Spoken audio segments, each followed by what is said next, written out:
তুই পারছিস না কারণ তুই দুর্বল, তুই পারছিস না কারণ তোর মনের জোর নেই, তুই পারছিস না কারণ তুই একটুতেই ভেঙে পড়িস। তোর এ কাজ হবে না কারণ তোর নিজের প্রতি বিশ্বাস নেই, তোর দ্বারা সম্ভব না কারণ তোর সাহস নেই। তুই পারিস শুধু ঘুমিয়ে ঘুমিয়ে স্বপ্ন দেখতে, নিজের স্বপ্নকে পূরণ করার অকাত তোর নেই। চোখ খুলে দেখ, তোর প্রতিদ্বন্দ্বীরা তোকে পিছনে ফেলে কতটা দূর এগিয়ে গেছে। তোর এই অলসতাই তোকে শেষ করবে। পারবি না রে কিছু করতে, ঘুমিয়ে থাক। আর ঘুম থেকে উঠে দেখবি সবাই সব কিছু পেয়ে গেছে, আর তখন তোর কপালে কিছুই জুটবে না, তোর তো কিছুই যায় আসবে না, কারণ তুই তো ভাগ্যের দোহাই দিস। বলবি ভাগ্যে ছিল না তাই হয়নি। ওরে ভাগ্য তোকে গালে তুলে খাওয়াবে না। যদি কঠোর পরিশ্রম করতে পারিস তাহলে ভাগ্য এমনিতেই ভালো হয়ে যাবে, আর যদি পরিশ্রম না করতে পারিস তাহলে জীবনে ভাগ্য ভালো হবে না। সবকিছু জেনে বুঝেও বোকা হয়ে থাকিস না। জীবন কিন্তু একটা, যা করার এই সময়ের মধ্যেই করতে হবে। এক্সকিউজ দিবি না, কারণ আজ পর্যন্ত তুই যে কিছুই করতে পারিসনি তার প্রধান কারণ হলো এক্সকিউজ। আমি তোকে বারণ করব না, বা আমি তোকে বলবোও না। অনেক বলেছি কিন্তু আর না। যদি ইচ্ছা থাকে, যদি সাহস থাকে, তাহলে আজ থেকেই শুরু কর। ও তুই তো ভীতু, এখনো ভয় পেয়ে যাচ্ছিস। কিসের ভয় ভাই?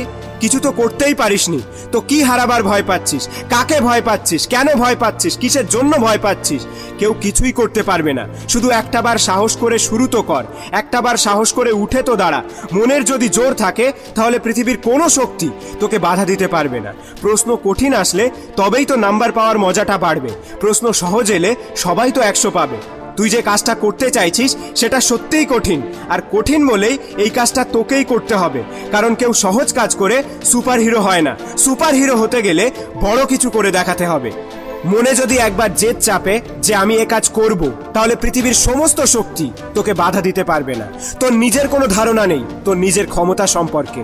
নিজেকে চিনতে শেখ, ভালো করে দেখ তোর নিজের মধ্যে একটা সুপার হিরো লুকিয়ে আছে, যে চাইছে সমাজের রুলস ভাঙতে, যে চাইছে রিস্ক নিতে, যে চাইছে বড় কিছু করে দেখাতে। কিন্তু তোর দুর্বলতা তোকে বাধা দিচ্ছে।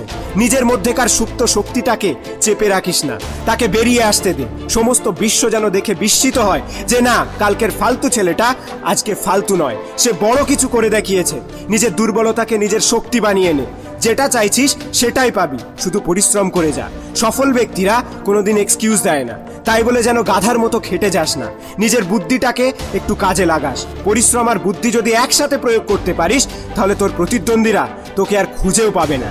এতটা এগিয়ে যাবি যে তোর কাছে পৌঁছানোর ক্ষমতা কারোর থাকবে না। রাখ মোটিভেশনাল ভিডিও, রাখ ইউটিউব। নিজের মোটিভেশন তুই নিজেই, হ্যাঁ এক্ষুনি শুরু কর। নিজেই নিজেকে কথা দে যে আজ থেকে সবকিছু বদলে দেবে। আরে হ্যাঁ, তুই একবার নিজেকে কথা দিয়েছিস মানে তুই করে দেখাতে পারবি, because you are a superhero. 2.0 পক্ষ থেকে আমি আশিক। তোমার স্বপ্নের প্রতি আমার বিশ্বাস আছে, আর আমি জানি তুমি তোমার স্বপ্নকে একদিন সত্যি করে তুলবেই তুলবে। আর আজ 2.0 নামক ছোট্ট চ্যানেলটিতে 5 লক্ষেরও অধিক সদস্য এসে যুক্ত হয়েছে। তাই 2.0 প্রত্যেকটা সদস্যকে জানাই মন থেকে অভিনন্দন এবং আন্তরিক ভালোবাসা। আমরা যদি সবাই একসাথে চেষ্টা করি তাহলে 5 লক্ষ 10 লক্ষে পরিণত করতে সময় লাগবে না। দেখা হবে পরের ভিডিওতে। ভালো থেকো, নিজের খেয়াল রেখো।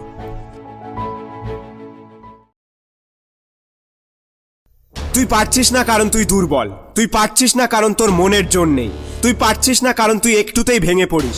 তোর এ কাজ হবে না কারণ তোর নিজের প্রতি বিশ্বাস নেই, তোর দ্বারা সম্ভব না কারণ তোর সাহস নেই। তুই পারিস শুধু ঘুমিয়ে ঘুমিয়ে স্বপ্ন দেখতে, নিজের স্বপ্নকে পূরণ করার অকাত তোর নেই। চোখ খুলে দেখ, তোর প্রতিদ্বন্দ্বীরা তোকে পিছনে ফেলে কতটা দূর এগিয়ে গেছে। তোর এই অলসতাই তোকে শেষ করবে। পারবি না রে কিছু করতে, ঘুমিয়ে থাক। আর ঘুম থেকে উঠে দেখবি সবাই সব কিছু পেয়ে গেছে, আর তখন তোর কপালে কিছুই জুটবে না, তোর তো কিছুই যায় আসবে না, কারণ তুই তো ভাগ্যের দোহাই দিস। বলবি ভাগ্যে ছিল না তাই হয়নি। ওরে ভাগ্য তোকে গালে তুলে খাওয়াবে না। যদি কঠোর পরিশ্রম করতে পারিস তাহলে ভাগ্য এমনিতেই ভালো হয়ে যাবে, আর যদি পরিশ্রম না করতে পারিস তাহলে জীবনে ভাগ্য ভালো হবে না। সবকিছু জেনে বুঝেও বোকা হয়ে থাকিস না। জীবন কিন্তু একটা, যা করার এই সময়ের মধ্যেই করতে হবে।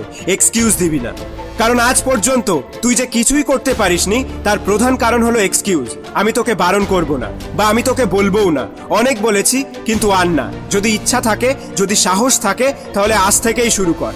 ও তুই তো ভীতু, এখনো ভয় পেয়ে যাচ্ছিস। কিসের ভয় ভাই? কিছু তো করতেই পারিসনি, তো কি হারাবার ভয় পাচ্ছিস? কাকে ভয় পাচ্ছিস? কেন ভয় পাচ্ছিস? কিসের জন্য ভয় পাচ্ছিস? কেউ কিছুই করতে পারবে না। শুধু একটাবার সাহস করে শুরু তো কর, একটাবার সাহস করে উঠে তো দাঁড়া। মনের যদি জোর থাকে তাহলে পৃথিবীর কোনো শক্তি তোকে বাধা দিতে পারবে না। প্রশ্ন কঠিন আসলে তবেই তো নাম্বার পাওয়ার মজাটা বাড়বে। প্রশ্ন সহজ এলে সবাই তো 100 পাবে। তুই যে কাজটা করতে চাইছিস সেটা সত্যিই কঠিন, আর কঠিন বলেই এই কাজটা তোকেই করতে হবে। কারণ কেউ সহজ কাজ করে সুপার হিরো হয় না। সুপার হিরো হতে গেলে বড় কিছু করে দেখাতে হবে। মনে যদি একবার জেদ চাপে যে আমি এ কাজ করব, তাহলে পৃথিবীর সমস্ত শক্তি তোকে বাধা দিতে পারবে না। তোর নিজের কোনো ধারণা নেই তোর নিজের ক্ষমতা সম্পর্কে। নিজেকে চিনতে শেখ, ভালো করে দেখ তোর নিজের মধ্যে একটা সুপার হিরো লুকিয়ে আছে, যে চাইছে সমাজের রুলস ভাঙতে, যে চাইছে রিস্ক নিতে, যে চাইছে বড় কিছু করে দেখাতে। কিন্তু তোর দুর্বলতা তোকে বাধা দিচ্ছে। নিজের মধ্যেকার সুপ্ত শক্তিটাকে চেপে রাখিস না, তাকে বেরিয়ে আসতে দে। সমস্ত বিশ্ব যেন দেখে বিস্মিত হয় যে না, কালকের ফালতু ছেলেটা আজকে ফালতু নয়, সে বড় কিছু করে দেখিয়েছে। নিজের দুর্বলতাকে নিজের শক্তি বানিয়ে নে। যেটা চাইছিস সেটাই পাবি, শুধু পরিশ্রম করে যা। সফল ব্যক্তিরা কোনোদিন এক্সকিউজ দেয় না, তাই বলে যেন গাধার মতো খেটে যাস না। নিজের বুদ্ধিটাকে একটু কাজে লাগাস। পরিশ্রম আর বুদ্ধি যদি একসাথে প্রয়োগ করতে পারিস তাহলে তোর প্রতিদ্বন্দ্বীরা তোকে আর খুঁজেও পাবে না। এতটা এগিয়ে যাবি যে তোর কাছে পৌঁছানোর ক্ষমতা